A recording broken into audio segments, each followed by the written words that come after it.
Hola compañeros, hoy les vamos a hablar sobre el cardenismo, o más bien les voy a hablar sobre el cardenismo. ¿Qué es el cardenismo? Bueno, el cardenismo es el nombre de la corriente ideológica inaugurado por Cárdenas, pero también se le llama así a la etapa en la que gobernó México de 1934 a 1940, aunque algunos detractores prefieren el término cardenato. La corriente política del cardenismo surge de la siguiente manera. En primer lugar, el ejército apoya al cardenismo y es leal a él, ya que le ha dado voz y voto y el poder presidencial que Lázaro Cárdenas llega a tener. No amenaza al poder militar, sino lo consolida.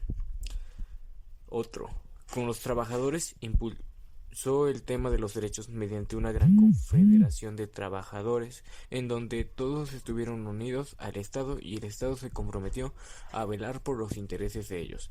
En tercer lugar, el sector campesino y el indígena apoyan a Lázaro Cárdenas porque se les ofrece y se les entrega la reforma agraria.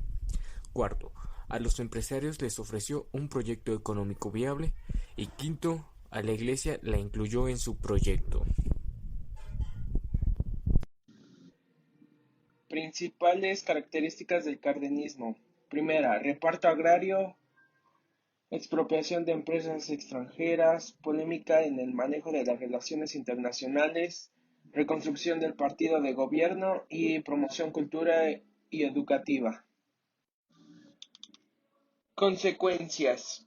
Destacó entre otras acciones de gobierno por la reforma agraria y la creación de los ejidos en el agro mexicano, por la nacionalización de los recursos del subsuelo, en especial del petróleo, y por haber brindado asilo político a los exiliados españoles durante la Guerra Civil, así como por haber consolidado las bases del funcionamiento del Partido Nacional Revolucionario y su proceso evolutivo, mediante la incorporación de las grandes centrales obreras hacia el Partido de la Revolución Mexicana, antecedentes del Partido Revolución Institucional.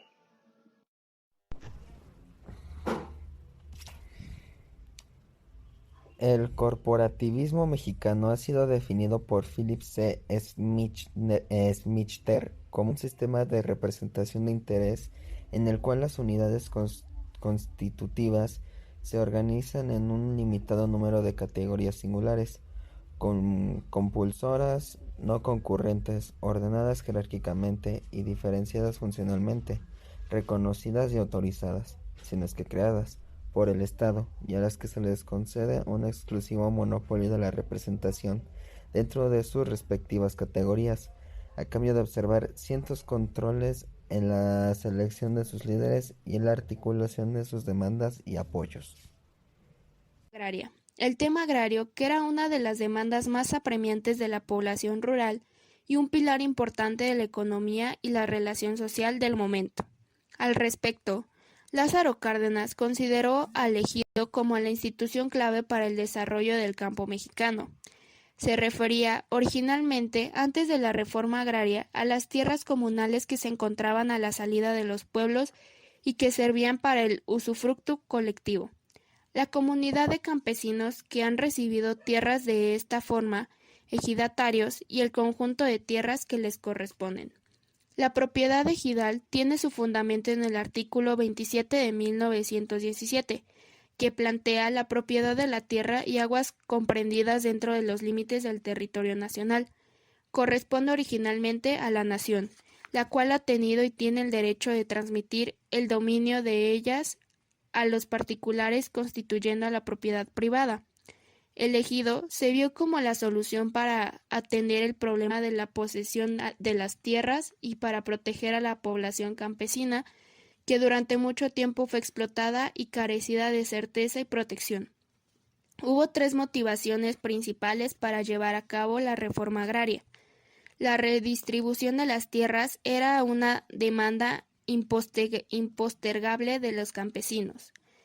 El reparto de tierras afectaba a los latifundios, era ahí donde se podía organizar a los campesinos y dinamizar las fuerzas productivas.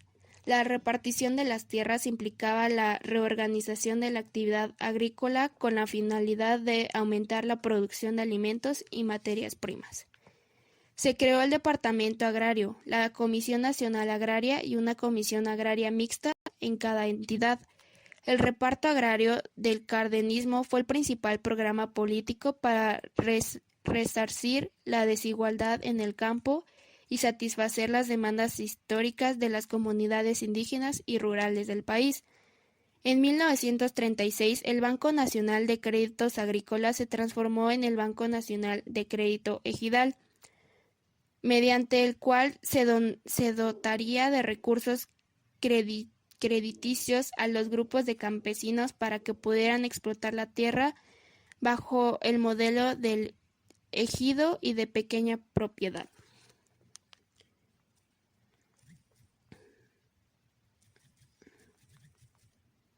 Expropiación petrolera. La Constitución de 1917 establecía que la nación era la propietaria de recursos como los ríos, mares, lagos y yacimientos de petróleo, lo cual está en contradicción con la propiedad y actuación de las compañías extranjeras en la extracción del petróleo.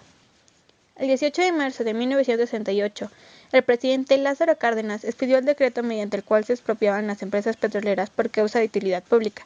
Dicho decreto expropiaba los bienes materiales, instalaciones, vías de comunicación e inmuebles de las compañías extranjeras. La expropiación petrolera aumentó la tensión con Estados Unidos y provocó un bloqueo a la industria petrolera mexicana.